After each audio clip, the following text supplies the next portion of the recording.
Ayan na isang quick video lang tayo mga Diyas sa isang tips kung paano mag battery operated sa TMX 125 na Alpha. Second model ito na TMX 125 Alpha na walang kill switch. So ito yung ginamit natin na Lifan CDI. Ayan. So dito mga Diyas, itong sa kanyang right side. So dito na natin i-connect sa black na may lining na red. So dati naka primary drive yan. Disconnect natin dito sa stator. At ikabit natin yung sa harness wire na black, red, connect natin sa black wire na accessories wire.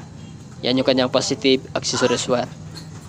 At dito sa left side naman, yung sa kanyang negative, itong kulay white ito, pero dyan yung na side ng negative. Yung negative, i-connect natin dito sa green, at green na may lining na white, yan din yung ground ng pulser. So dyan natin i-connect itong negative dito sa ating CDI Lifan. Ayan. At dito yung kulay blue, dyan na pisto ng pulser, connect natin sa blue na may lining na yellow. So ito yung pulser. At itong black na may lining na white, pwede na natin hindi ikabit, at pwede rin natin ikabit dito sa pulser. Pero dito sa atin, hindi na natin ikakabit yan kasi battery operated naman itong CDI. So the last natin na wire, itong sa papuntang ignition coil. Ayan, sa bandang ibabaw, right side. Itong yellow na may lining na green, ayan.